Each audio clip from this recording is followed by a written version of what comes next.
عقل و دانش سے وہ لوگ عاری ہیں جو اللہ سے نہیں ڈرتے.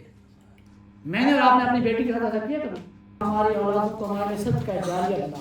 اعوذ باللہ من الشیطان الرجیم بسم اللہ الرحمن الرحیم. الحج اشہر معلومات فمن فرض فيهن الحج فلا رفث ولا فسوق ولا جدال في الحج وما تفعلوا من خير يعلمه الله وتزودوا فإن خير الزاد التقوى واتقون يا أولي الألباب. ليس عليكم جناح أن تبتغوا فضلا من ربكم فإذا أفضتم من عرفات فاذكروا الله عند المشعر الحرام واذكروه كما هداكم وإن كنتم من قبله لمن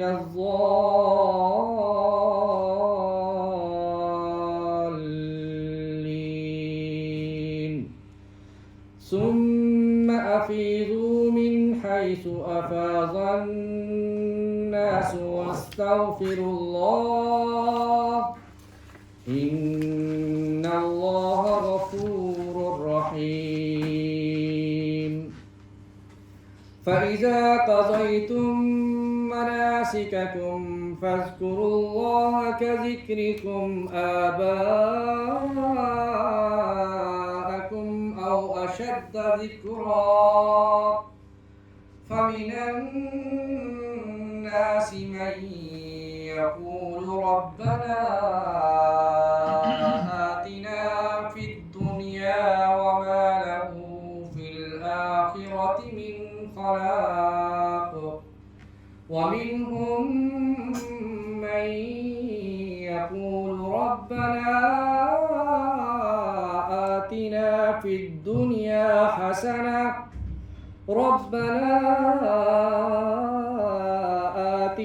في الدنيا حسنة وفي الآخرة حسنة وقنا عذاب النار.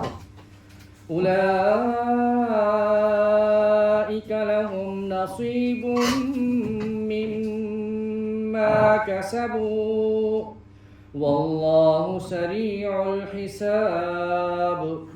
واذكروا الله في أيام معدودات فمن تعجل في يومين فلا إثم عليه ومن تأخر فلا إثم عليه لمن اتقى واتقوا الله واعلموا أنكم إليه تحشرون. ومن الناس من يعجبك قوله في الحياة الدنيا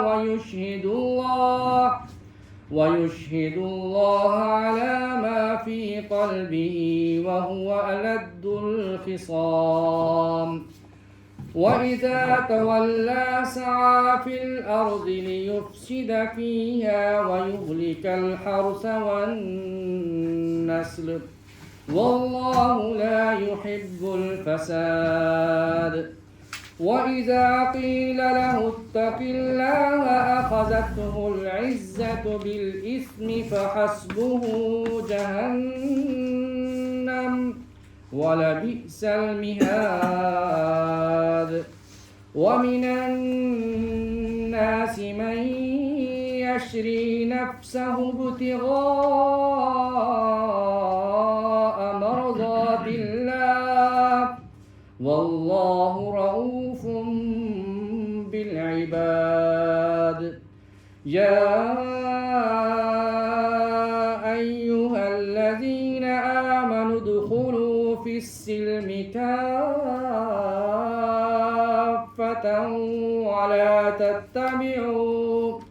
ولا تتبعوا خطوات الشيطان إنه لكم عدو مبين فإن زللتم من بعد ما جاءتكم البينات فاعلموا أن الله عزيز حكيم هل ينظرون إلا أن يأتيهم الله في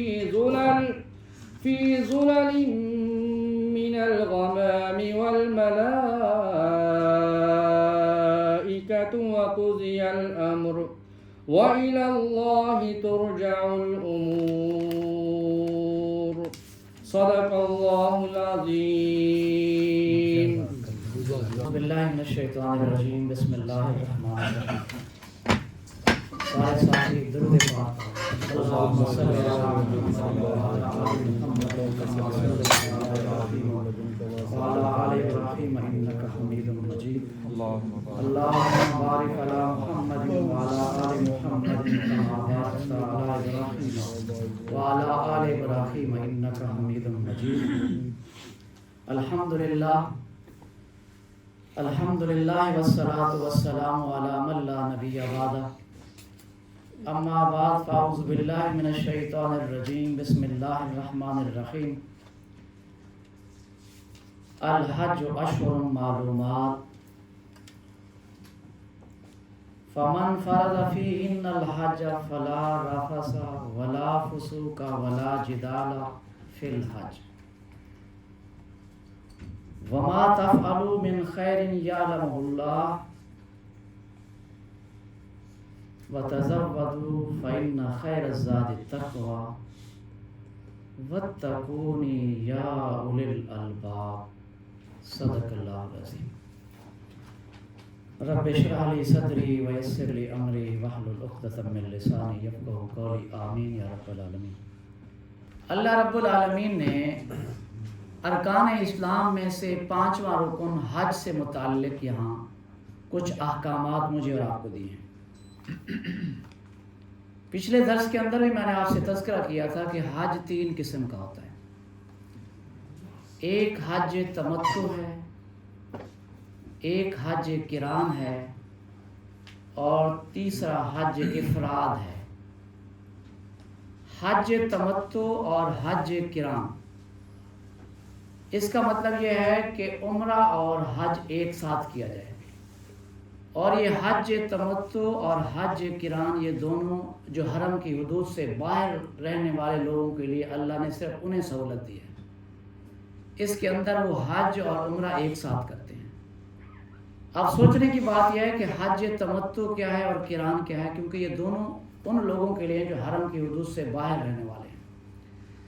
حج تمتع یہ ہے کہ عمرہ پہلے ادا کر لیا جائے، احرام اتار دیا جائے، اور کچھ دنوں کے بعد جب کہ حج کے ایام ہے دوبارہ احرام باندھ کے دوبارہ حج کی ادائیگی کی جائے. یہ حج تمتع ہے. اور حج قران یہ ہے کہ یہاں سے جاتے ہی آپ احرام باندھیں اور احرام عمرہ ادائیگی کے ساتھ ہی حج کی ادائیگی کر لیں تو یہ حج قران کہلاتا ہے. اور یہ حج تمتع اور حج قران ان دونوں کے اندر اللہ رب العالمین نے ایک چیز کو بہت ہی لازم قرار دیا ہے، وہ ہے قربانی. اور ان میں سے جو لوگ قربانی ادا نہیں کر سکتے تو پھر اللہ رب العالمین نے ان کے لیے سہولت کے لیے جو باہر سے حرم کی حدود سے جانے والے ہیں ان کے لیے ایک اور سہولت بھی دی ہے کہ وہ 10 روزے رکھ سکتے ہیں. 3 تو وہ 9 تاریخ تک روزے رکھیں کیونکہ عید والے دن روزہ نہیں ہوتا، اور پھر بعد میں واپس آ کے 7 روزے رکھیں، 10 روزے پورے کریں. اور حج افراد جو ہے یہ صرف وہاں کے رہنے والوں کے لیے ہے. فرد سے مراد صرف اکیلا حج ہوگا، اس کے اندر عمرہ نہیں ہوتا، اور اس کے اندر جو ہے نا وہ قربانی لازم نہیں ہے. حج افراد کے اندر قربانی لازم نہیں ہے. جو وہاں کے رہنے والے وہ صرف اکیلا حج ادا کریں گے، قربانی نہیں دیں گے، تب بھی ان کا حج پورا ہو جائے گا۔ لیکن حج تمتع اور حج قران کے لیے اللہ کے اس بڑے بہترین انعام کے اوپر جو مجھے اور آپ کو اللہ نوازتے ہیں کہ آپ اور میں یہاں سے دور سے جاتے ہیں تو عمرے کی ادائیگی بھی ساتھ کر لیتے ہیں، تو اس عمرے کی ادائیگی کے شکرانے کے طور پر ہر صورت مسلمانوں کے اوپر یہ لازم قرار دیا گیا ہے اگر جن کے پاس سہولت ہے کہ وہ قربانی کریں، اور جن کے پاس سہولت اویلیبل نہیں ہے، پیسے نہیں ہیں یا مشکل میں پڑ گیا ہے، اس کے لیے اللہ رب العالمین نے ایک چھوٹ دیا ہے کہ وہ 10 روزے رکھے، 3 انہی حج کے ایام کے اندر 9 تاریخ تک، اور پھر 7 واپسی پہ آ کے یا وہیں پہ رہ رہا ہے تو تب بھی وہاں سے پورے کر کے آ سکتا ہے، یا واپس آ کے گھر میں بھی کر سکتا ہے۔ 10 روزوں کے نتیجے کے اندر وہ قربانی کا ثواب جو ہے نا، جو اس نے پیسے نہیں تھے اس کے پاس، تو وہ ثواب اسے پورا ملے گا۔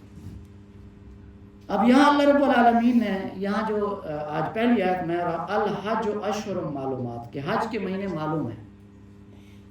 اچھا یہ بھی آج میں اور آپ مسئلہ پتہ نہیں سنتے ہیں یا نہیں سنتے، حج کے مہینے 3 ہیں، شوال، ذوالقعدہ اور ذی الحج۔ اس سے پہلے اگر بے شک آپ احرام باندھ کے چلے جائیں گے تو حج نہیں ہوگا۔ حج کرنے کے لیے جب بھی حج کے لیے جائیں گے تو آپ کو حج کرنا ہے تو آپ کو کیا کرنا پڑے گا؟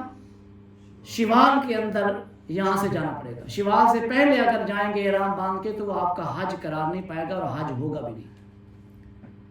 حج کے لیے جو اللہ نے مہینے مقرر کیے ہیں وہ 3 ہیں، شوال، ذوالقعدہ اور ذی الحج۔ ان مہینوں کے اندر سفر کر کے جو بیت اللہ کی حدود کے اندر جاتا ہے اور وہ جا کے حج کی نیت سے جاتا ہے تو اس کا حج قبول ہوگا، ورنہ حج قبول نہیں ہوگا۔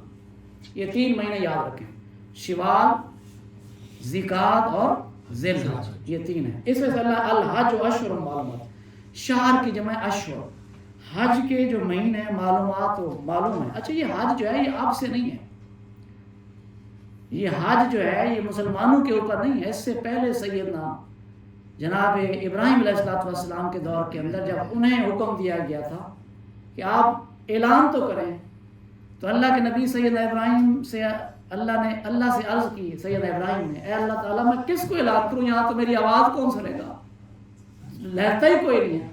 تو اللہ نے کہا اعلان تم کرو، لوگوں تک پہنچانا میرا کام ہے۔ تو اللہ رب العالمین نے اس وقت سے اب تک یہ حج ہوتا آ رہا ہے، یہ حج اب سے نہیں ہو رہا۔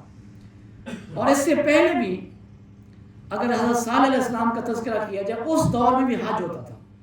پتہ نہیں آپ کے ذہن میں حضرت صالح علیہ السلام، وہ قوم سمود جو تھی، ان پہ ایک عذاب آیا تھا، پتہ نہیں آپ کے ذہن میں ہے یا نہیں ہے، آپ یہ سن کے جائیں کہ قوم سمود نے جناب سیدنا صالح علیہ السلام سے کہا کہ ہم آپ پہ اور آپ کے اللہ پہ ایمان اس وقت لائیں گے جب آپ کوئی معجزہ لائیں، اور معجزہ بڑا عجیب و غریب مانگا انہوں نے کہا کہ اس پہاڑ میں سے ایک اونٹ نکال دو۔ اللہ کے نبی سیدنا صالح علیہ السلام نے اللہ سے دعا کی، اللہ ممکن ہے کہ یہ لوگ ایمان لائیں، آپ اونٹنی دے دیجئے۔ اللہ رب العالمین نے کہا کہ میں ان کی یہ مراد تو پوری کرتا ہوں، لیکن اس کے نتیجے کے اندر جو ان پہ لگنے والی پابندیاں ہیں ان کو پابندی پوری کرنی پڑے گی۔ چنانچہ حضرت صالح علیہ السلام کی دعا کے نتیجے کے اندر اللہ نے وہ اس پہاڑ کے سے اونٹنی تو نکال دی، لیکن حکم یہ دیا کہ یہ اونٹنی تمہارے جانوروں کا 1 دن کا چارہ بھی کھائے گی اور 1 دن کا پانی پیے گی۔ اس روز تمہارے جانور بھوکے اور پیاسے رہیں گے۔ ان کے لیے اونٹنی عذاب ہوں گے، اس دن دودھ بھی نہیں ملتا تھا، مشکل میں پڑ گئے، خود ہی مانگی تھی، اللہ نے قید لگا دی۔ اب ان میں سے 2 سردار تھے، ایک کا نام قزار بن صالح ہے، آج بھی ہمارے ہاں ایسے سردار موجود ہیں، نام یاد رکھ لیں۔ 2 نام ہیں، قزار بن صالح اور ابن مصطفیٰ۔ ابن مصطفیٰ اور قزار بن صالح یہ 2 سردار تھے قوم سمود کے اندر۔ اب قوم کے جو باغی لوگ تھے وہ سارے اکٹھے ہو کے گئے کہ یہ وہ لوگ ہیں جو ہماری مراد پوری کر سکتے ہیں، اور یہ ہمیشہ پیسے والے لوگ ہوتے ہیں، ہر دور کے اندر پیسے والے لوگ ہی ایسے ہوتے ہیں جو اللہ کے باغی اور منکر ہوتے ہیں۔ چنانچہ ان پیسے والوں نے جو باغی تھے، تو ایک کا نام کیا تھا؟ قزار بن صالح، آپ سے پوچھوں گا، اور دوسرے کا نام کیا تھا؟ ابن مصطفیٰ۔ یہ 2 لوگ تھے جن کے پاس یہ چل کے گئے، ان سے کہا کہ جو مانگو کے دیں گے، ہمیں ہماری اونٹنی سے ہماری جان چھڑاؤ۔ اب قزار بن صالح نے اونٹنی کی کونچیں کاٹی، پاؤں کاٹے، اور ابن مصطفیٰ نے تیر چلایا اور اونٹنی ذبح ہو گئی۔ اللہ نے کہا تھا کہ اگر ذبح کرو گے تو میرا عذاب تمہارے اوپر آ جائے گا۔ اب اس وقت قوم 3 حصوں میں تقسیم ہو گئی۔ میں اسے سنانا چاہتا ہوں تاکہ آپ کے ذہن میں آئے کہ لوگ کیسے ہوتے ہیں۔ قوم کے ایک حصے نے تو یہ کہا کہ اچھا کیا قزار بن صالح نے اور ابن مستوى نے جان چھڑوا دی، یہ اونٹنی ہمارے لیے عذاب بنی ہوئی تھی، پانی پی جاتی تھی، چارہ کھا جاتی تھی، جان چھٹی۔ اچھا ایک اور گروہ تھا جو نمازیں پڑھ رہا، تہجد گزار تھا، نیک اور صالح تھے، سارا دن اللہ اللہ کرنے والے تھے۔ انہوں نے کہا کیا تو قزار بن صالح اور ابن مستوى نے، ہم نے تھوڑی کیا، نمٹیں گے بھی یہ چپ رہے اور خاموش رہے۔ اور تیسرا وہ گروہ تھا جو 4000 لوگ تھے جو سیدنا صالح علیہ السلام کے ساتھ کھڑے ہوئے، کوئی مسلح جدوجہد نہیں کی، کوئی تیر نہیں چلایا۔ یہ کہا قزار تو بڑا ظالم ہے، ابن مستوى تو ظالم ہے، تم نے بڑا ظلم کیا، اللہ کے اس شعار کو تم نے کیوں مٹایا؟ حالانکہ اللہ اونٹنی کے اندر موجود نہیں تھا، لیکن اللہ کا وہ شعار اور اللہ کا نمونہ تھی۔ اب قوم 3 حصوں میں تقسیم ہو گئی۔ ایک وہ حصہ جو اس نے کہا قزار نے اور ابن مستوى نے اچھا کیا، اور دوسرے حصے نے کہا کہ ہم تو نمازیں پڑھنے والے، ہم نے تھوڑی کیا، انہوں نے بھگتیں گے بھی، وہ چپ رہنے والے تھے۔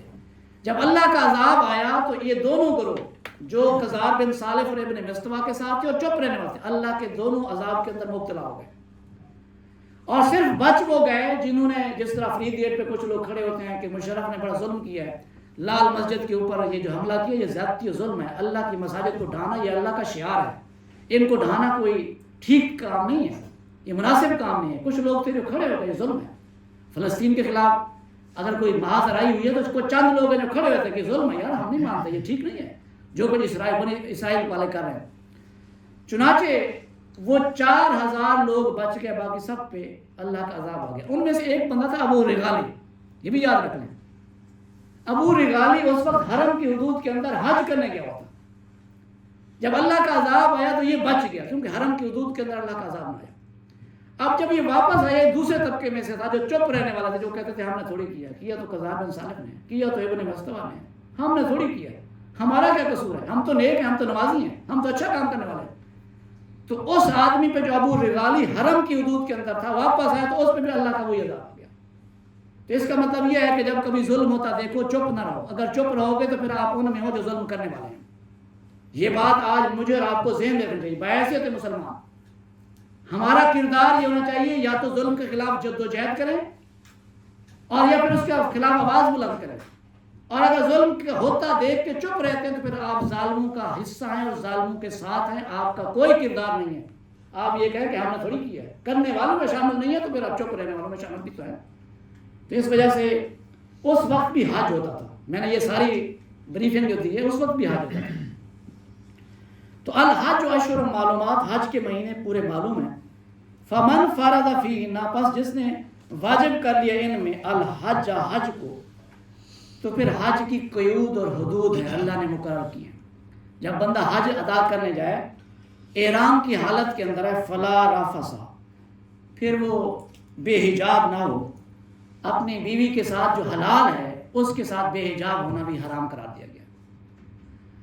اور اس گناہ کے کرنے کے نتیجے کے اندر 5 سزائیں ہیں۔ اگر اس دوران، حج کے دوران احرام باندھ لیا اور اپنی بیوی کے ساتھ بے حجاب ہو گیا، حالانکہ حلال تھی لیکن اللہ نے منع کر دی، اس منع کرنے کے نتیجے کے اندر اگر جو حد کو توڑے گا، فلا رفث، بالکل نہیں کرنا، یہ حرام ہے۔ پہلی بات یہ ہے جس نے اپنی بیوی کے ساتھ بے حجاب ہو گیا حلال کام کے اندر، بے شک حلال تھا لیکن اللہ نے منع کیا تھا۔ 5 اس کو سب سے بڑی سزا یہ ہے کہ اس کو بہت بڑا گناہ ہے، یہ حرام تھا، حرام کا ارتکاب کیا۔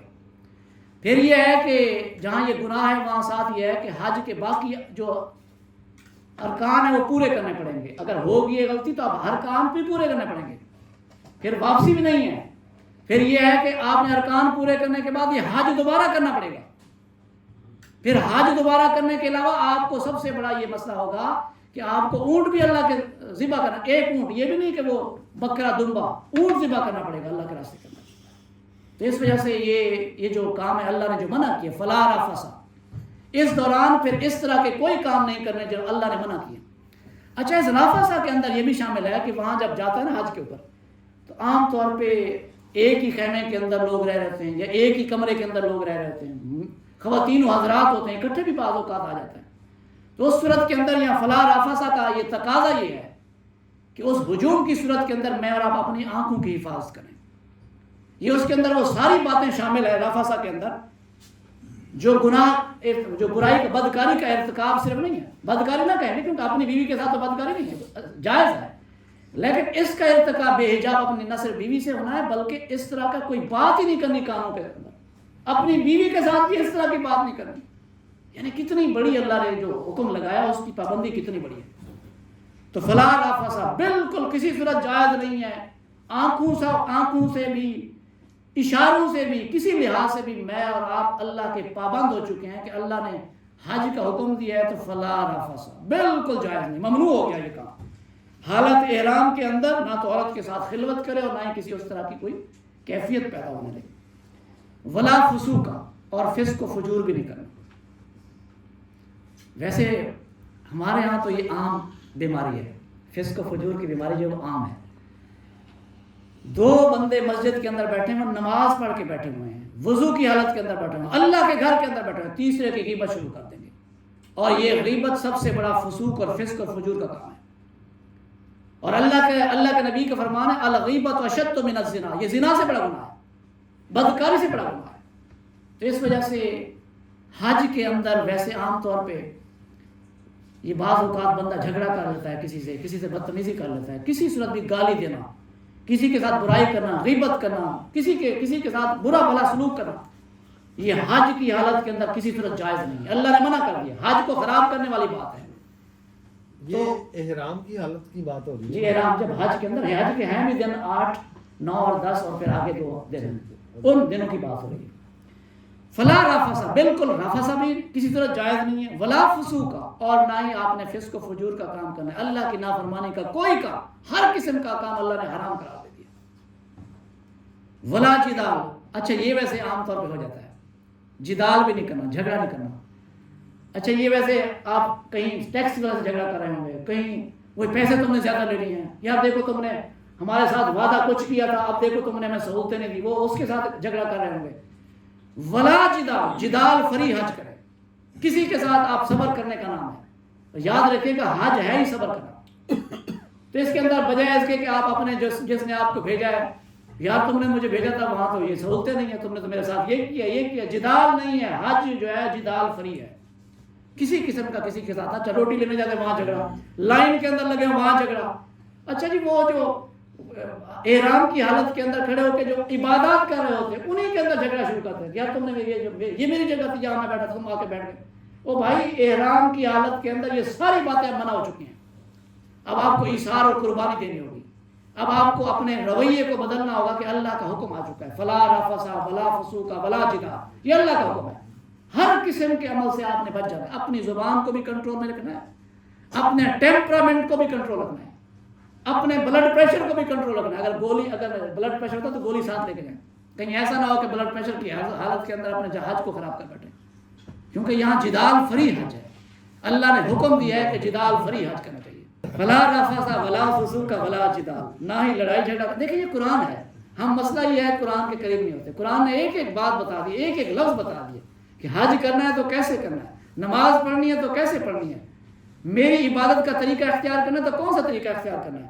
تو اللہ نے بتا دیا ہے، نہ تو بے حجاب ہونا ہے اور نہ ہی گالی دینی ہے اور نہ ہی کوئی لڑائی جھگڑا کرنا ہے. حج جدال فری حج ہونا چاہیے. فی الحج حج میں اگلا جو اللہ نے جملہ کہا ہے وہ ایسا ہی خوبصورت ہے. کرنے کا کیا کام ہے جی، کیا کرنا ہے؟ یہ تو سارے کام منع کر دیے جو ہم کرتے ہیں، ہمارا مزہ اور ٹیسٹ اسی میں منع ہو گئے. تو پھر کیا کرنا کیا ہے؟ وما تفعلوا من خیر، اور جو تم نیکی کرنا جانتے ہو، جو بھی جانتے ہو، یعلم اللہ، اللہ اسے جانتا ہے. اچھا جتنی بھی نیکیوں کے کام ہیں ان حج کے ایام میں کرنے کی ضرورت ہے. کسی کے ساتھ محبت سے پیش آنا، کسی کو راستہ دکھا دینا، کسی کے ساتھ اگر کوئی بیمار ہو گیا اس کو دوائی لے کے دینا. جس قسم کی آپ تکلیف کسی مسلمان کو دیکھیں، اس کو اس حج کے دوران اس کی تکلیف کو رفع کرنا، اس کی مدد کرنا. اور ویسے ہی مجھے اور آپ کو یہ حکم دیا گیا کہ جو مسافر ہے اس کے اوپر تو پیسہ بھی خرچ کرنے کا حکم ہے، اس کے اوپر تو زکوٰۃ بھی دینے کا حکم ہے. تو اس وجہ سے میں اور آپ حج کے لیے جائیں تو ان باتوں کو ذہن میں رکھیں کہ وہاں پہ ثواب بھی بہت بڑا ہے. جتنی نیکی کریں گے اس کا اجر و ثواب تو کئی گنا بڑھ جاتا ہے. ان دنوں کے اندر تو بالخصوص بڑا ہی زیادہ اللہ تعالیٰ اجر و ثواب دیتے ہیں. تو وما تفعلوا من خیر، اور جو تم کرو گے نیکی میں سے کوئی، یعلمہ اللہ، اللہ اس کو جانتا ہے اور اللہ قدردان ہے. جتنی نیکیاں اس دوران کرو گے اللہ بڑی قدردانی کرنے والا ہے. اس دوران نیکیاں کرنے کا موسم ہوتا ہے اور یہ بہار کا موسم ہے نیکیوں کا. اللہ فرماتا ہے تزودوا اور زاد راہ ساتھ لو فإن خیر الزاد التقوی، بے شک بہترین زاد راہ جو ہے وہ تقوی ہے. ویسے تو یہاں سے جائے نا میڈیسن بھی ساتھ لے کے جانا چاہیے. جو بیمار ہے نا بلڈ پریشر کے مریض ہے، میں نے پہلے کہا تو یہاں اللہ نے کہا ہے تزودوا، وہ زاد راہ ساتھ لے لو. کہیں ایسا نہ ہو کہ وہاں پہ فسوق اور جدال اور کہ اسی چکر کے اندر اپنے حج کو خراب نہ کریں. تو اس وجہ سے اللہ رب العالمین نے کہا تزودوا، زاد راہ ساتھ لو. یعنی آپ یہ نہیں کہ آپ تو جا رہے ہیں پیچھے میاں بیوی آپ کے بچے جاؤ بھوکے گھر کے اندر راشن کا آپ نے اہتمام نہیں کیا. تو تزودوا، اپنے ساتھ لے جانا جہاں. اچھا اتنا بھی نہیں لے جانا کہ پھر لے جانے مشکل ہو جائے. اپنے ساتھ اتنی چیزیں لے کے جاؤ کہ راستے پھر آپ کے لیے عذاب بن جائے. اتنا لے کے جاؤ جتنا ضرورت ہے. زاد راہ ساتھ لے جانا اللہ نے یہاں حکم دیا ہے. فإن خیر الزاد التقوی، لیکن بہترین زاد راہ کیا ہے وہ اللہ کے ساتھ پرہیزگاری اور تقوی کا راستہ ہے. دل کے اندر اپنے اخلاص نیت کو، نیتوں کو اللہ کے لیے خالص کرنا. ہم یہاں سے جاتے ہیں ابھی بیٹھے ہوئے گاڑی میں کیا ہے جی، سب سے پہلے تو اس کے فوٹو لگائیں گے فیس بک کے اوپر اور ادھر واٹس ایپ کے اوپر، حج پہ جا رہے ہیں جی. پھر وہ جنہوں نے لوگوں نے پہنا ہے وہ اس کو.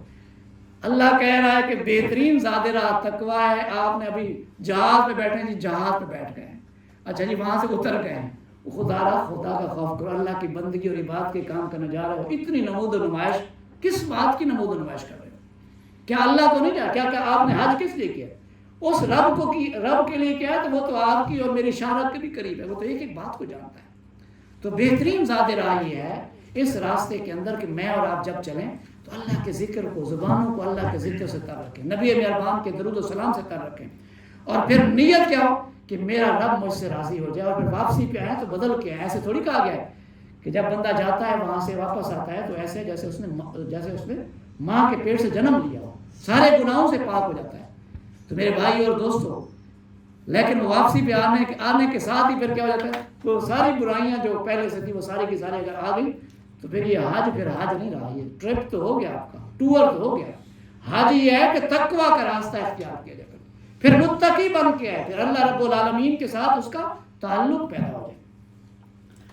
اللہ نے اگلا جملہ بھی کیا خوب جملہ کہا ہے، وَاتَّقُونِی، اور ڈرو مجھ سے، یا اولی الالباب، اے عقل والو.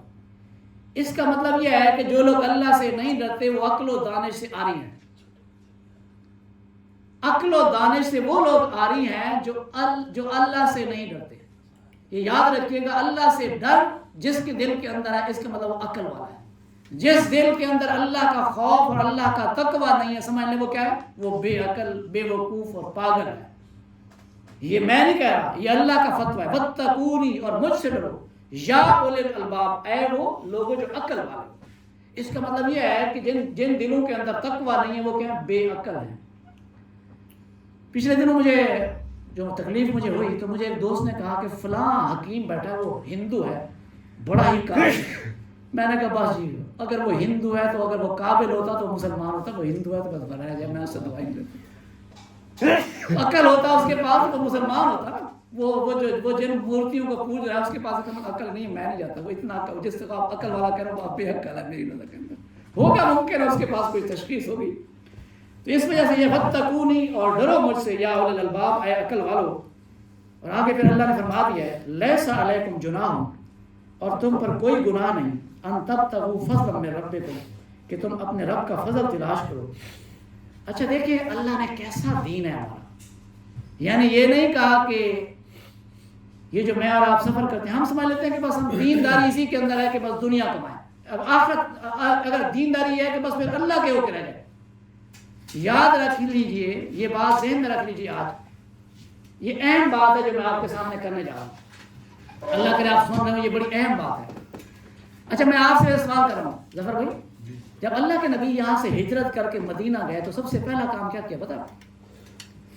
سب سے پہلا کام آپ نے جو مین کام کیا وہ یہ کیا آپ نے کہ مسجد تعمیر کی.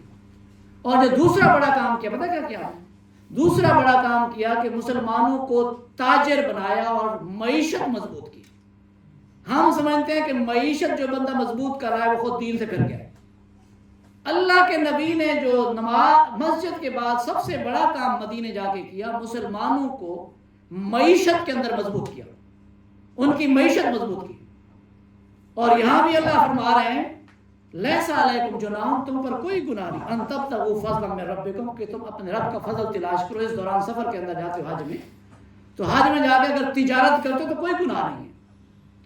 اور اس زمانے کے اندر مسلمانوں سے پہلے جب حج ہوتا تھا، اسلام کی تعلیمات سے پہلے جب حج ہوتا تھا، تو وہاں 2 میلے لگتے تھے، عکاظ اور ذوالفضل.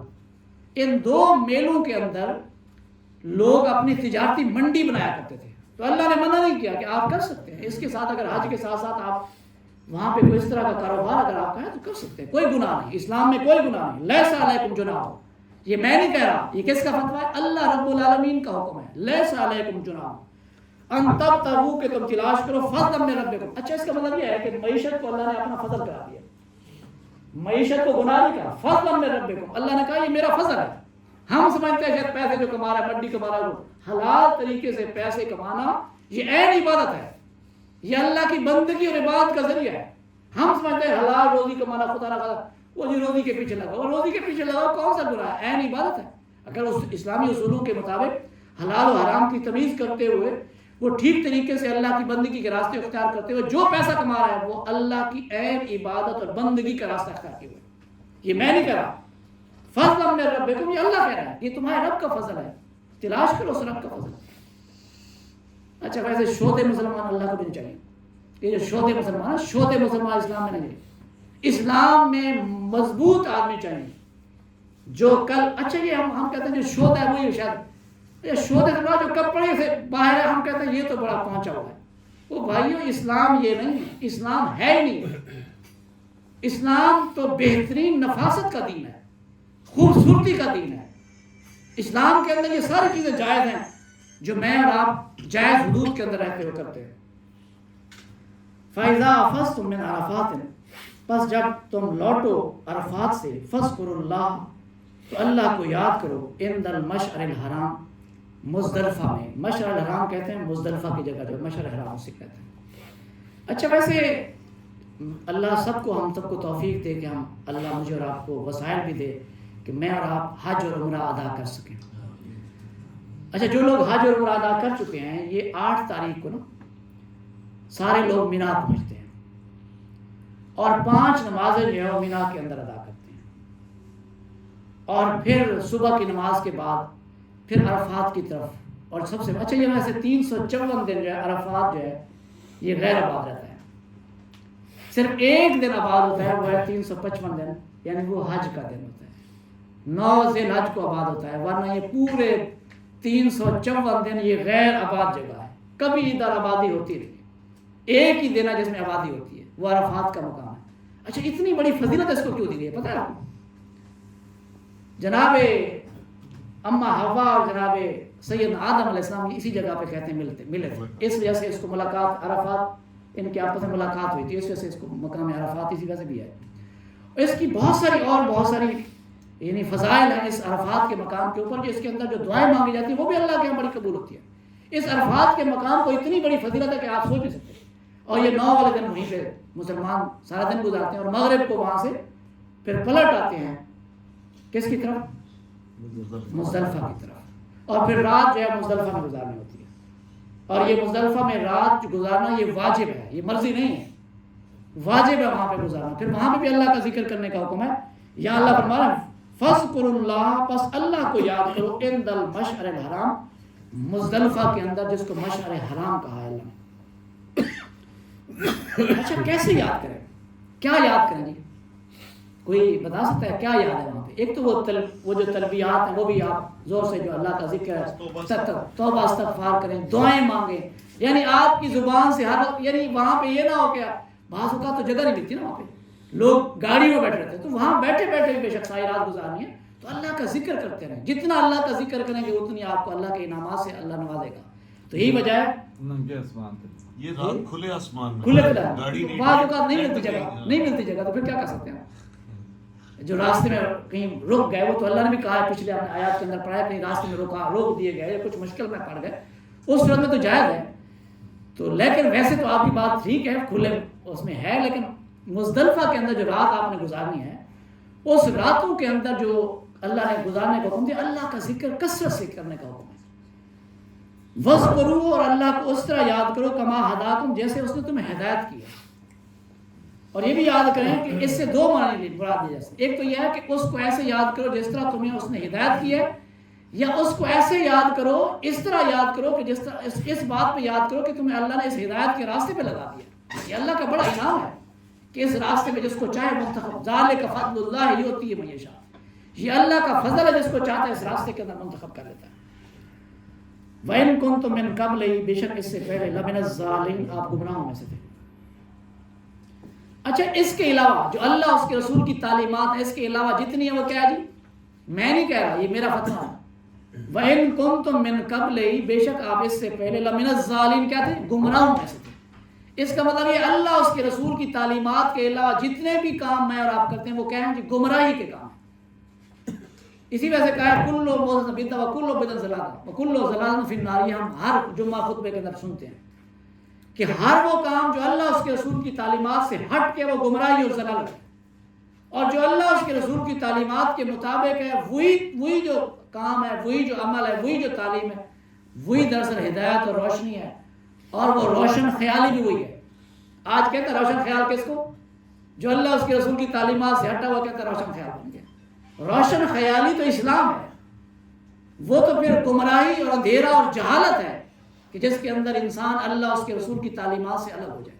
تو اس وجہ سے یاد کریے، اللہ نے فرما دیا ہے کہ اس سے پہلے جب قرآن نازل نہیں ہوا تھا تو لوگ گمراہی کے راستے کے اوپر تھے، اور گمراہی کا راستہ کیا ہے کہ اللہ اس کے رسول کی تعلیمات سے ہٹ کے کوئی کام کیا جائے، یہ سارے کام گمراہی کے کام۔ ثم حافظوا، پھر واپس آؤ، من حیث افاض الناس، جیسے لوگ اور لوگ واپس آتے ہیں۔ اچھا، یہ اللہ کے یہاں یہ جو ایک دوسرے سے بڑا بن ہے، ایک ہی سامنے کھڑے ہو کے محمود و ایاز، نہ کوئی بندہ رہا نہ کوئی بندہ نواز۔ یہ بھی یاد رکھیے گا، اللہ کو کسی صورت کے اندر سپیریئرٹی کمپلیکس جو ہے وہ پسند نہیں ہے۔ یہ جو احساس برتری کا شکار لوگ ہوتے ہیں، اللہ نے اس کو منع کیا۔ مکہ کے لوگ اس وقت احساس برتری کا شکار تھے، وہ وہاں سے مزدلفہ کے اندر قیام نہیں کرتے تھے، وہ بھاگ آتے تھے۔ تو اللہ نے کہا ایسا کرنا گناہ ہے، تم بری نہیں، ویسے تمہیں بھی وہاں پہ قیام کرنا پڑے گا۔ یہ بھاگ آتے تھے، تو اللہ نے کہا کہ تم بھی ایسے لوٹو جیسے باقی لوگ لوٹتے، یہ نہیں کہ تم پہلے بھاگ کے آئے۔ ثم حافظوا، مکہ والوں سے کہا جائے کہ تم بھی اسی طرح لوٹو، من حیث افاض الناس، جیسے لوگ باقی پلٹ کے آتے ہیں۔ اور پھر یہ ہے کہ جس سے غلطی ہو جائے، واستغفر اللہ، اور اس بات پہ اللہ سے بخشش مانگو جو تم سے پہلے کوتاہی ہو گئی۔ اور کوتاہی کے نتیجے کے اندر اگر بندہ توبہ کر لے تو پھر اللہ نے کہا ان اللہ غفور رحیم، بے شک اللہ بخشنے والے بڑے ہی مہربان۔ تو اللہ بخشنے والے مہربان اس صورت کے اندر ہے جب اللہ کے ان باتوں کو عمل کیا جائے جو اللہ نے مجھے اور آپ پہ لازم کرا دی۔ اچھا، یہ دین اور یہ دنیا جو ہے یہ الگ الگ نہیں ہے، ہم نے دین اور دنیا کو الگ کیا ہوا۔ یہ میرا اور آپ کا روزی کمانا یہ بھی دین ہے، یہ میرا اور آپ کا اپنے گھر کے اندر اپنے بیوی بچوں کے ساتھ حسن سلوک کرنا یہ بھی دین ہے، اپنے بیوی بچوں کے لیے کمانا یہ بھی دین ہے۔ اچھا، ان کے ساتھ محبت سے پیش آنا یہ بھی دین ہے۔ ہم تو گھر کے اندر ایسے بیٹھے ہوتے ہیں جیسے پتہ نہیں کوئی فرق، یہ پتہ نہیں تھانہ دار بن کے جاتے ہیں، جلاد بن کے۔ صحیح لفظ ہے کہ مجھے جلاد نہیں آ رہا تھا کیونکہ آپ سے ڈکٹیشن لے لیتا ہوں، کیونکہ لفظ جلاد بن کے۔ اسلام میں اللہ کے نبی کا فرمان ہے خیرکم خیرکم لأہلکم، تم میں سے سب سے بہترین وہ ہے جو اپنے گھر والوں کے لیے سب سے بہترین ہے۔ وَأَنَا خَيْرُكُمْ لِأَهْلِي، اور تم میں سے سب سے بہترین میں ہوں جو تم اپنے گھروں سے سب سے بہتر۔ تو میں اور آپ اپنے گھر والوں سے کس طرح بہتری کرتے؟ اچھا، ویسے ہم کتنے ظالم ہیں، بچوں کو ڈانٹتے ہیں۔ یہ بھی یاد رکھے گا، جو لوگ بچوں کو ڈانٹتے ہیں یہ ٹھیک کام نہیں ہے۔ اللہ کے نبی کا فرمان ہے اکرموا اولادکم، اپنی اولاد کو عزت دو۔ اچھا، ہم کیا کرتے ہیں؟ بچہ چل پڑے پیچھے ہو، وہ بھائی بچہ ہے اس کو پیچھے کرے، اس کو ادب دینے کا اللہ کا حکم۔ اکرموا اولادکم، میرے نبی کا حکم ہے اپنی اولاد کو عزت دو۔ وہ پیچھے ہو کے کھڑا ہو، وہ بھائی کیوں پیچھے ہو کے کھڑا ہو، اس نے آگے پہلے اس کو کھڑا ہونے دو۔ تو یہ جو طرز طریقہ یہ اسلام سے دوری اور جہالت کا نتیجہ ہے۔ اللہ نے اپنی اولاد کے ساتھ محبت اور عزت کے سلوک۔ دیکھیے آقا کریم صلی اللہ علیہ وسلم، سیدہ فاطمہ آتی تھی تو آپ چل کے اس کا دروازے پہ استقبال کرتے تھے، اور اس وقت تک نہیں بیٹھتے تھے جب تک اسے نہ بٹھا دیں، اس سے پہلے اس کے لیے چادر بچھاتے تھے، اور پھر اس کے ہاتھ پہ بوسہ دیتے تھے، پھر بٹھاتے تھے۔ میں نے اور آپ نے اپنی بیٹی کے ساتھ ایسا کیا کبھی؟ یہ اللہ کے نبی کی سنت ہے کہ باہر سے جا کے استقبال کر کے لے آنا، پھر اس کے لیے چادر بچھانا، عزت و احترام کا معیار مقرر کرنا، پھر اس کو بٹھا کے اس کے ہاتھوں کو چومنا، اس کے چہرے پہ بوسہ دیتے تھے آپ کے آقا کریم صلی اللہ علیہ وسلم۔ میں نے اور آپ نے کبھی ایسا کیا اپنی بیٹی کے لیے؟ تو میرے بھائی اور دوستو، یہ اللہ کے نبی نے مجھے اور آپ کو سکھایا ہے۔ تو یہاں بھی اللہ یہی فرما رہے ہیں کہ ان اللہ غفور رحیم، اللہ بخشنے والا مہربان۔ اس صورت کے اندر جب آپ میں اور آپ اس طرح کے کریں گے، اللہ سے معافی مانگے، فَإِذَا قَضَيْتُمْ، پس جو تم پورے کر لو۔ ویسے یہ تو ابھی کہہ رہے تھے کہ اپنے جلدی کرنی ہے، کیونکہ آپ باتیں درمیان میں بہت سارے کر جاتے ہیں، ٹائم ہماری ویڈیو کا جو ہے وہ خراب ہو جاتا ہے۔ فَإِذَا قَضَيْتُمْ، جب تم پورے کر لو مناسککم، ارکان حج کو، فَاذْكُرُوا اللَّهَ، تو اللہ کو یاد کرو، کَذِکْرِکُمْ آباءکم، جیسے تم اپنے باپ دادا کا یاد کرتے۔ اس زمانے میں لوگ اپنے باپ دادا اور قبیلے کا بڑا فخر کرتے تھے، شاعر آتے تھے اور وہ کلام پیش کرتے تھے اپنے باپ دادا کے لیے۔ تو اللہ کے نبی صلی اللہ علیہ وسلم کے زمانے کے اندر اس بات کو اللہ نے منع کر دیا کہ وہاں پہ جب نماز تم حج کے مناسک ادا کر لو تو پھر اللہ کو کثرت سے یاد کرو۔ کس کو یاد کرنا؟ اللہ کو، اپنے والدین کو یاد نہ کرو بلکہ اللہ کو کثرت سے یاد کرو۔ او اشد ذکر، یا اس سے بھی زیادہ، جس طرح تم اپنے والدین اور اپنے خاندان اور قبیلے کے لیے بڑے گن گاتے ہو، اس سے بھی زیادہ اللہ کا ذکر، اللہ کی بڑائی بیان کرو اس جگہ کے اوپر جب حج سے تم فارغ ہو۔ فمن الناس، پس لوگوں میں سے، من یقول، جو یہ کہتا ہے، ربنا آتنا فی الدنیا، اے اللہ مجھے دنیا دے دے۔ یہ یاد رکھیے گا، جو لوگ دنیا مانگتے ہیں تو پھر آخرت کے اندر کوئی حصہ نہیں ہے۔ دنیا مانگنا برا نہیں ہے، لیکن دنیا کے ساتھ آخرت مانگنا ضروری ہے۔ اکیلی دنیا مانگیں گے تو پھر اللہ نے یہ حکم، میں نہیں کہہ رہا، اور یہ حج کے دنوں میں بالخصوص لوگ جاتے ہیں نا، تو وہاں پہ پھر دنیا کے، اے اللہ میرے فلاں کام کر دے، میرے فلاں کا، دنیاوی کاموں کے لیے مانگیں گے۔ حالانکہ دنیاوی کام مانگنا تو قرآن نہیں ہے، لیکن اصل مقصد اور مشن کیا ہے کہ ہر دعا کے اندر میرے اور آپ کے پیش نظر آپ، میری اور آپ کی آخرت ہو، اور اس کے لیے مانگنے کی ضرورت بھی ہے۔ اور یہ مومن کی شان ہی ہے اور مومن کی نشانی ہے کہ وہ دنیا نہیں مانگتا صرف، بلکہ وہ آخرت بھی اپنے رب سے مانگتا ہے۔ اور اصل ابدی زندگی تو وہی ہے، دنیا کی ساری نعمتیں مل بھی جائیں تو وہ عارضی ہیں، اصل ابدی نعمتیں تو وہ ہیں جو آخرت کے اندر ملنے والی ہیں۔ تو لہذا ویسے میں نے پورا قرآن مجید پڑھا ہے، پورے قرآن مجید کے اندر میں نے کہیں نہیں کسی نبی کی یہ دعا دیکھی کہ اے اللہ میرے بیٹے کو ڈاکٹر بنا دے، اے اللہ میرے بیٹے کو انجینئر بنا دے، اے اللہ میرے بیٹے کے فلاں گاڑی دے دے۔ جتنی میں نے دعائیں سنی ہیں یا دیکھی ہیں یا پڑھی ہیں قرآن مجید کے اندر، رب حب لی من الصالحین، اے اللہ میری اولاد کو نیک بنا دے، رب جعلنی مقیم الصلاۃ ومن ذریتی، اے اللہ مجھے بھی نمازی بنا، میری اولاد کو نمازی بنا دے، ربنا حب لنا من ازواجنا وذریاتنا قرۃ، اے اللہ میرے زوج کو اور میرے بچوں کو میری آنکھوں کی ٹھنڈک بنا۔ یہ دعائیں تو مانگی اللہ نے، اللہ کے نبی یا اس سے صحابہ سے یا کسی جگہ بھی یہ منقول نہیں ہے کہ اے اللہ میرے بیٹے کو یہ بنا دے، میرے بیٹے کو یہ بنا دے، میرے لیے بنا دے۔ دنیا صرف اکیلی مانگنے کا حکم نہیں ہے، دنیا کے ساتھ آخرت مانگنا لازمی ہے، آخرت کو اصل مانگنا، اصل ابدی۔ اچھا ویسے ایک بندہ تھا، میرا دوست تھا، دونوں میاں بیوی کہتے ہیں اللہ باقی جو مرضی ہو جائے، اللہ میری اولاد کو بڑھا دے۔ وہ سارے کے سارے ماشاء اللہ سارے کے سارے، ان میں سے 3 جج ہیں، 2 ڈاکٹر ہیں، 3 جوڈی، ایک میرا سی ایس پی افسر ہے، 2 جج ہیں، اور باقی جو ہے نا وہ ڈاکٹر بھی ہیں، لیکن وہ سارے کے سارے ان میں سے کسی ایک کی شادی نہیں ہوئی، اور ان کے حالات ایسے ہیں کہ ان کی دنیا میں کہتا ہوں تباہ و برباد ہے۔ جس دنیا کو ماں باپ نے مانگا تھا، اب وہ ماں باپ کہتے ہیں کہ اللہ ہم نے اس وقت تو غلطی کی، اے اللہ ان کو اچھا ہی بنا، اب وہ اچھے بھی نہیں۔ میرے بھائی اور دوستوں، ہم اپنے اولاد کے لیے مانگے تو اے اللہ دنیا بھی ان کی اچھی بنا، ان کی آخرت بھی اچھی بنا، یہ مانگنے کی ضرورت۔ رب حب لی من الصالحین، اے اللہ میری اولاد کو نیک بنا دے، اور نیک بن جائیں گے تو سب کچھ بن جائیں گے۔ اس وجہ سے اللہ تعالیٰ نے یہاں ارشاد فرمایا ہے جو لوگ صرف دنیا مانگتے ہیں، وما لہ فی الآخرۃ من خلاق، ان کا پھر آخرت کے اندر کوئی حصہ نہیں، وما لہ نہیں ہے ان کے لیے، فی الآخرۃ آخرت میں، من خلاق کوئی حصہ۔ ایسے لوگوں کا جو صرف دنیا مانگتے ہیں ان کا آخرت کے اندر کوئی حصہ نہیں ہے۔ ومنہم، اور ان میں سے کچھ ایسے بھی، من یقول، جو کہتے ہیں، جو دعا کرتے ہیں، ربنا آتنا فی الدنیا حسنہ، اے ہمارے پروردگار ہمیں دنیا کی نیکی اور بھلائی عطا فرما، وفی الآخرۃ حسنہ، اور آخرت کی نیکی اور بھلائی عطا فرما، وقنا عذاب النار، اور آگ کے عذاب سے بچا۔ ویسے میں اور آپ صرف خالی حسنہ مانگیں، اب پتہ نہیں ہم کچھ مانگ رہے ہیں وہ ہمارے لیے حسنہ ہے یا نہیں ہے۔ جس طرح اس نے ماں باپ نے مانگا اللہ میرے بچوں کو سی ایس پی افسر بنا دے، اب پتہ نہیں وہ ان کے لیے حسنہ تھی یا نہیں تھی۔ حسنہ مانگنا چاہیے، اللہ اچھائی جو ہمارے لیے بہتر ہے وہ عطا فرما۔ اب ہمیں تو نہیں پتا کہ ہم مانگ رہے ہیں تو اس سے وہ ہمارے لیے بہتر ہے یا نہیں ہے، لہذا اے اللہ وہ حسنہ عطا فرما جو بہتر ہو ہمارے لیے، یہ مانگنے کی ضرورت ہے، نہ کہ صرف مجرد یہ بنا دے۔ مانگنے کی ضرورت یہ ہے کہ اے اللہ ان کو اچھا بنا دے۔ اور پھر آخرت حسنہ، اور آخرت کے اندر بھی اے اللہ نیکی اور نعمت عطا فرما، وقنا عذاب النار، آگ کے عذاب سے بچا۔ اللہ فرما رہے ہیں جو اس طرح کی دعا کرتے ہیں، اور یہ دعا ویسے نماز کے اندر بھی مانگنے کی ضرورت ہے، رب جعلنی جہاں پڑھتے ہیں نا، یہ دعا بھی مانگنے کی ضرورت ہے۔ اور تیسری دعا جو ہے نا اس کے اندر ویسے ہم نا ایک ہی دعا پڑھ کے پھر فوراً سلام پھیر لیتے ہیں اور کہتے ہیں کہ ہماری نماز، حالانکہ جتنی دعائیں زیادہ قرآن مجید کی مانگیں گے وہ نماز میں مانگنی چاہیے، اور دعائیں ہے ہی سارا، یہ نماز جو ہے صحیح دعاؤں کا کام۔ تو ربنا آتنا فی الدنیا، یہ بھی مانگ رہے ربنا حب لنا من ازواجنا و ذریاتنا قرۃ اعین واجعلنا للمتقین اماما، یہ بھی پڑھنی چاہیے۔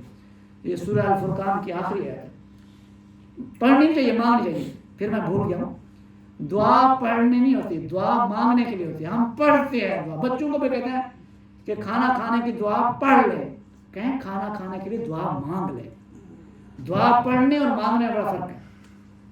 تو میرے بھائی اور دوستو، تو جب میں اور آپ نماز کے اندر بیٹھیں جہاں رب جعلنی پڑھتے ہیں، وہاں یہ بھی دعا اپنے نمازوں کا حصہ بنا لیں، اور اس دعا کو ضروری اہتمام کے ساتھ مانگا کریں، کیونکہ یہ دنیا اور آخرت کی حسنہ عطا کرنے کا بڑا ذریعہ ہے یہ دعا، اور یہی سیدنا آدم علیہ السلام نے مانگی تھی، اور مجھے اور آپ کو بھی اللہ کے نبی نے حکم دیا ہے کہ یہ دعا بہت اچھی دعا ہے۔ لہذا میں اور آپ جب نماز کا اللہ مجھے اور آپ کو توفیق دے، اور اللہ مجھے اور آپ کو پانچوں نمازیں باجماعت پڑھنے کی توفیق عطا فرمائے، ان دعاؤں کے اندر میں اور آپ ان دعاؤں کا اہتمام بھی کریں جو یہ دعا جو اللہ نے سکھائی ہے۔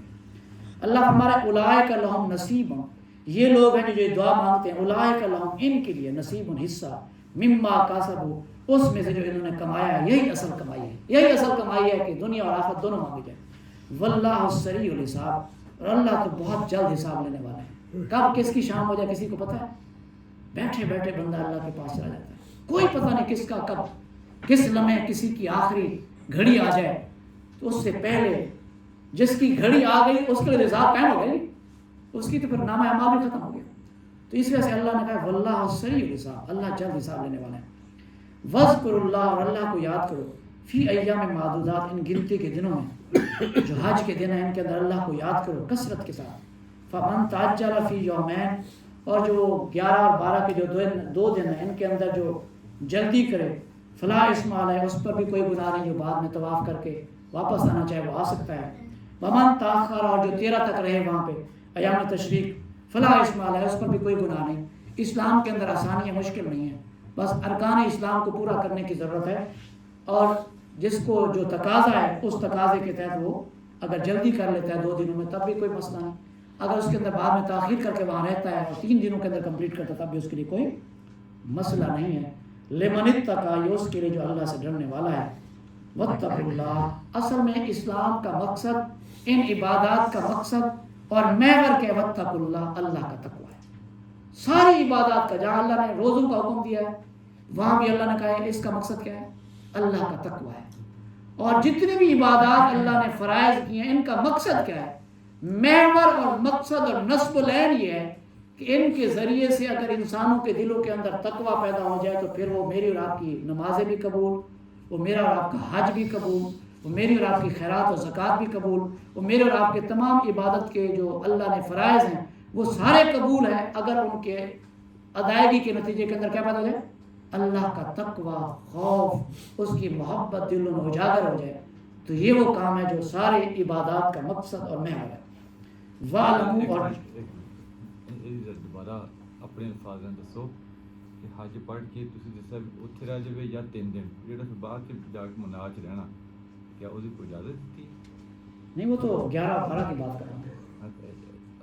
دوبارہ پڑھو نا، یہ فمن تعجل فی یوم فلا اسم علیہ ومن تأخر فلا اسم علیہ۔ اس پر فمن تعجل، اور جو جلدی کرے ان 2 دنوں میں جی تو فلا اسم علیہ، اس پر کوئی گناہ نہیں۔ ومن تاخر اور جو تاخیر کرے فلا اسم علیہ. مینا میں تو جانا جانا سر اس میں تو ساری وہ ارکان پورے کرنے ہیں. اچھا وہ 10 تاریخ کو وہاں پہ جا کے اپنا منا نہیں جتنے خیمے لگے وہ کی نا منا ہی ہے. مینا سے شروع ہوتا ہے اور مینا پہ ہی ختم ہوتا ہے. منا بھی ختم ہوتا ہے. یعنی مینا سے شروع کیا آپ عرفات میں گئے, عرفات سے مزدلفہ میں ہے, مزدلفہ پہ پھر آپ مینا پہ آئے, پھر یہاں پہ آپ 10 دن آپ نے رمی کرنی ہے, قربانی کرنی ہے, اور وہ سارے پھر اگلے دن جو ہے آپ نے پھر طواف بھی کرنا ہے. طواف کرنے میں جو جلدی کر کے 11-12 کی بات کرنا ہے. اچھا یہ 11-12 کی ਮੈਂ ਥੋੜੀ ਜਿਹੀ ਵਜ਼ਾਹਤ ਕਰਾਂ. ਜਿਹੜਾ ਨਾ 10 ਉਹ ਤੁਸੀਂ ਆਪਣਾ ਪਹਿਲੇ ਦਿਨ ਸ਼ੈਤਾਨ ਨੂੰ ਕੰਕਰੀਆਂ ਮਾਰਨੀਆਂ ਨੇ, 11 اور 12 ਨੂੰ ਮਾਰਨੀਆਂ ਨੇ. 11 ਨੂੰ ਕੰਕਰੀਆਂ ਮਾਰਨ ਤੋਂ ਬਾਅਦ ਤੁਹਾਨੂੰ ਇਜਾਜ਼ਤ ਹੈ ਕਿ ਤੁਸੀਂ ਚਲੇ ਜਾਓ. ਅਗਲੇ ਦਿਨ ਦੀਆਂ ਕੰਕਰੀਆਂ ਕਿਸੇ ਦੋਸਤ ਦੇ ਜ਼ਿੰਮੇ ਲਾ ਕੇ ਜਾ ਸਕਦੇ ਹੋ ਅਗਰ ਤੁਹਾਨੂੰ ਕੋਈ ਐਮਰਜੈਂਸੀ. وہ بھی ایک ہے. ਇਹਦਾ ਮਤਲਬ ਇਹ ਹੈ. اور اگر کوئی بعد میں بھی آ سکتے ہو زور تو بعد. کوئی لوگوں کو بلاج لیتے مارنی چاہیے. کنکریاں تو مارنی چاہیے اگر اگر کوئی ایمرجنسی ایمرجنسی نہیں. اب دیکھو نا یہ بھی یہ اجازت ہے. کو اگر اس حالت میں نہیں آتا ہے نا یہ اس چل کے نہیں جا سکتا. وہ اگلے دن آ کے مار لو. نہیں وہ مارنی اگلے دن ہی ہے, لیکن وہ اجازت ہے کہ کسی کے ذریعے کم کروا سکتا ہے اگر انہوں ایمرجنسی ہے. ادروائز 12 میں زور کے بعد تشریف کے 3 دن ہے نا 11-12 ومن تاخر فلا اسم علیہ. جو اس میں تاخیر کرے اس پر کوئی گناہ نہیں. لمن اتقوا ان کے لیے جو اللہ سے تقوی اختیار کرنے والے لوگ ہیں. اصل اس کا مقصد جو ہے وہ اللہ کا تقوی ہے. واتقوا اللہ اور اللہ سے ڈرو. وَاعْلَمُوا اور جان رکھو انکم الیہ بے شک تم نے اسی کے پاس تو شرم نہیں جاؤ. اصل مقصد کیا ہے کہ ہمیں ہر عبادت کرتے ہوئے یہ ذہن ہونا چاہیے کہ ہم نے کس کو جواب دینا ہے؟ اللہ کے سامنے جواب دینا ہے اور اس کے سامنے روبرو پیش ہونا ہے. ہر عبادت کا مقصد یہ ہے. اور ہر عبادت کے نتیجے کے اندر یہ بجائے اس کے کہ ہم ہر عبادت کو آج کل تو نمود و نمائش کا ذریعہ بنا دیا ہے. جب تک فیس بک پہ اس کی تصویر نہ آئے تو ہمارا شاید پتہ نہیں حج اور عمرہ قبول بھی ہوتا ہے. پتہ نہیں وہ لوگوں نے قبول کرنا ہے تو پھر تو ٹھیک ہے, اگر اللہ نے قبول کرنا تو پھر تو میرا خیال ہے اس کی نمود و نمائش کی کوئی ضرورت نہیں ہے. کہ رب العالمین وہ تو دلوں کے حال کو, وہ تو شارت کبھی کریم ہے, اس کی رضا چاہیے ہم سب کو. اگر اللہ نے کہہ دیا وَمِنَ النَّاسِ اور لوگوں میں سے من یعجبک جس کو پسند آتی ہے آپ کو قولو اس کی بات فی الحیات دنیا اس دنیا کی زندگی میں, ویشہد اللہ اور وہ گواہ بناتا ہے اللہ کو علی ما فی قلبہ وہ کچھ جو اس کے دل میں ہے, وَهُوَ أَلَدُّ الْخِصَامِ حالانکہ وہ سخت جھگڑالو ہے. یہ جناب یہ جو آیت ہے نا جی, یہ جو آج کل ایم پی اور ایم این اے کا الیکشن لڑ رہے ہیں نا, یہ ان کے لیے اللہ نے کیا. جو اگلی آیت ہے اور یہ دونوں جو ہے نا, یہ دونوں آیات جو ہیں خالصتاً اب حج سے نکل کے یہ ایم پی اور ایم این اے کے لیے ہیں. ان کو بتانے کی ضرورت ہے اور ان کو سننے کی ضرورت ہے. وَمِنَ النَّاسِ اور لوگوں میں سے مَن یُعْجِبُکَ جس کی بات آپ کو پسند آتی ہے, بڑے سلوگن دیتا ہے, پاور پرسوا بنائیں گے, یہ کریں گے, فلاں کریں گے, اور اللہ کو حاضر ناظر قرآن میرے ہاتھ میں ہے, ہم جو وعدہ کر رہے ہیں یہ پورا کریں گے. اور یہ بات جو ہے آپ کو بڑی پسند بھی آتی ہے, حالانکہ وہ الد الخصام میں سخت جھگڑالو ہے. اس کے نتیجے کے اندر جب وہ ایم پی ایم این اے بن جائے گا, کرسی پہ بیٹھ گئے گا, اس کو اپنی اصل چاہیے نہ کہ وہ آپ کے لیے کچھ کر رہا ہے. یہ خالی نعرے اور خالی سلوگنز ہیں, جن سلوگنز کے ذریعے وہ اس نے آپ کو اپنا اسیر بنایا ہے. اور یہ قرآن یہ کہہ رہا ہے وَمِنَ النَّاسِ اور لوگوں میں سے ایسے ہیں جو آپ کے بڑے بننا چاہتے ہیں.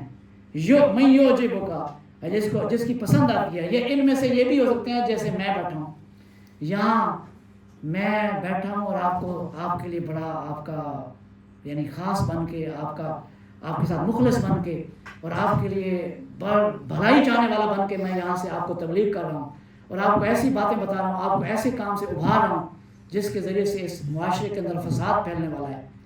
تو اللہ فرما رہے ہیں کہ ایسے بندے کی بات سن کے پہلے اس پہ غور کریں کہ کیا وہ جو بات کر رہا ہے وہ ٹھیک بھی ہے, پھر جو بات تمہیں بھلی لگ رہی ہے اس کے اندر کتنی سچائی ہے.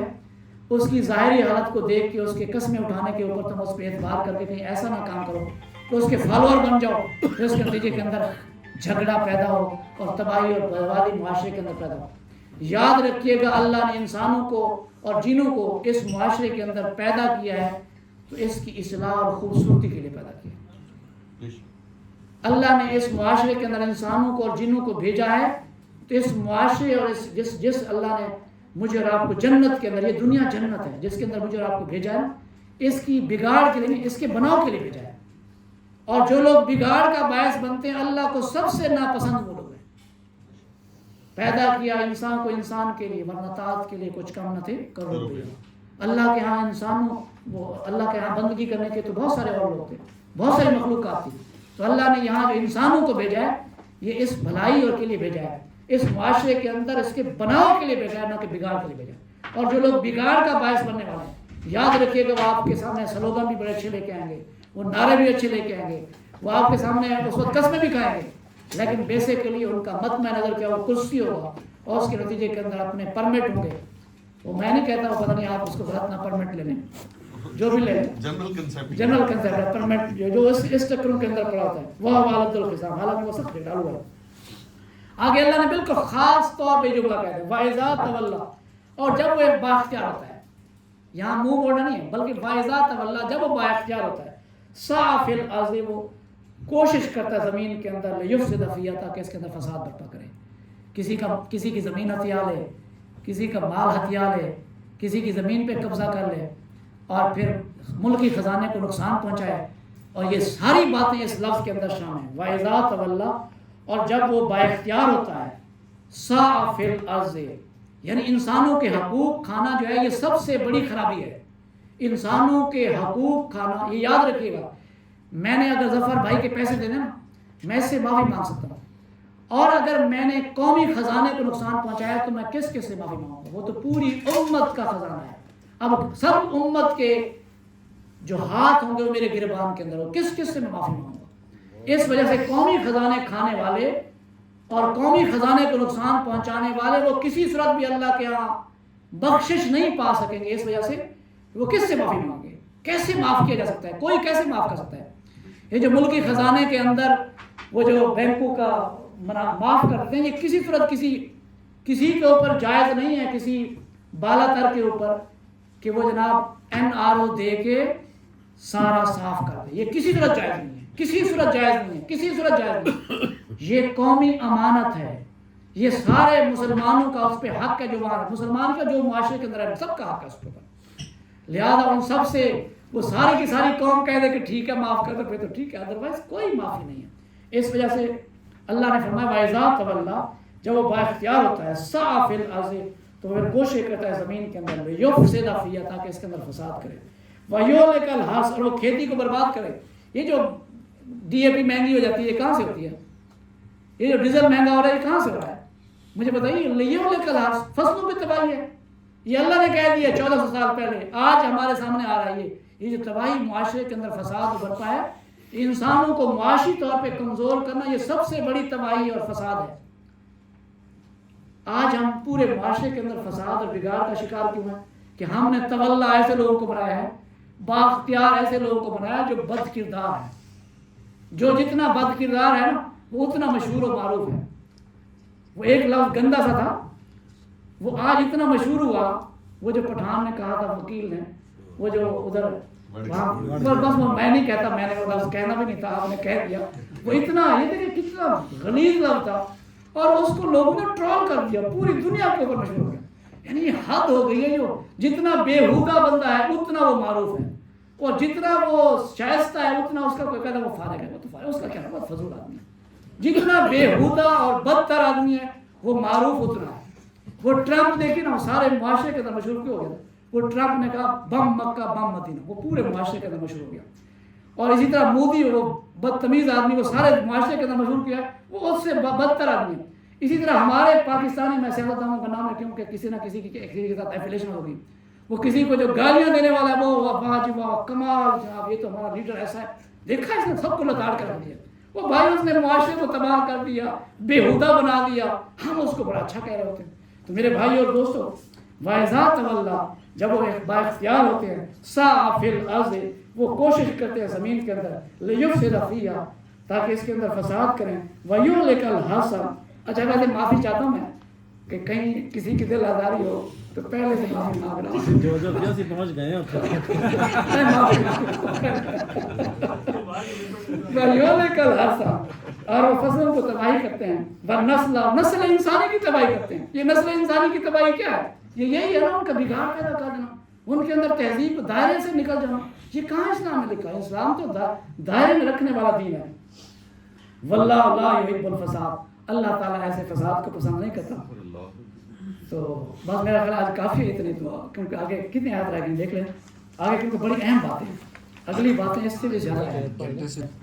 کما صلیت علی ابراہیم وعلی آل ابراہیم انک حمید مجید.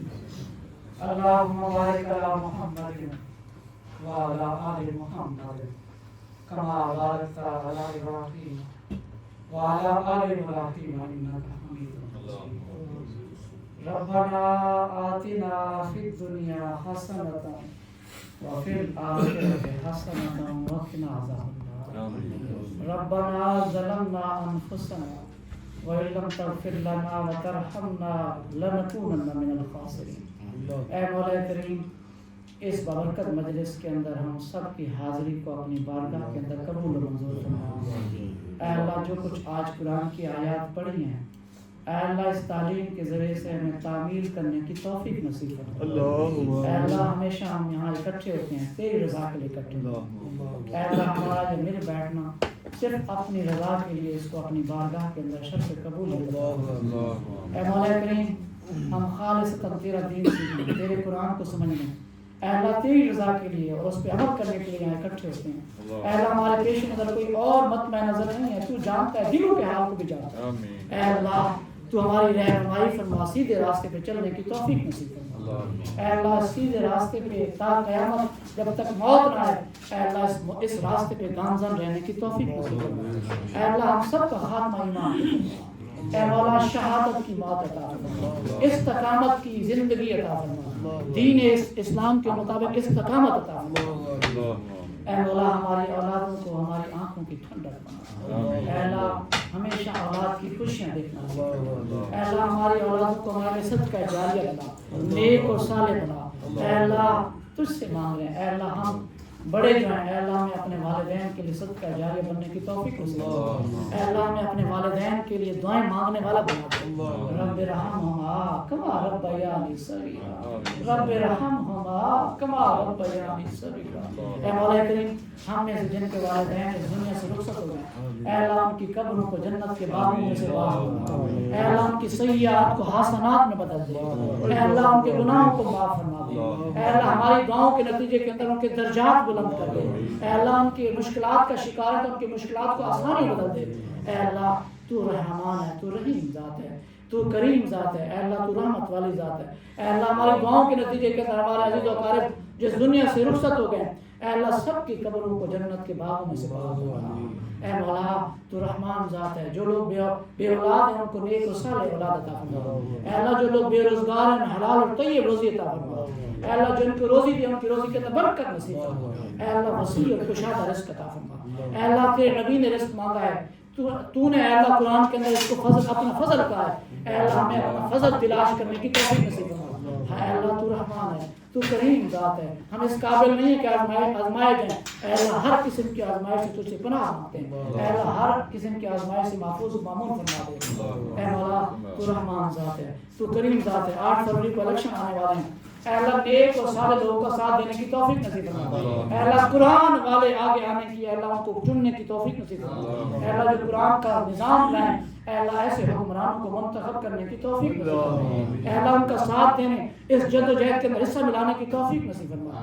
اے اللہ غاصب حکمرانوں سے نجات عطا فرما. اے اللہ اس ملک پاکستان کے اوپر فساد کرنے والے، اس کے اندر تباہی بربادی پڑنے والے، قرضے لینے والے، قرضوں کے اوپر باروں کے اندر سود کے اندر دبانے والے، اے اللہ ان سب سے نجات عطا فرما.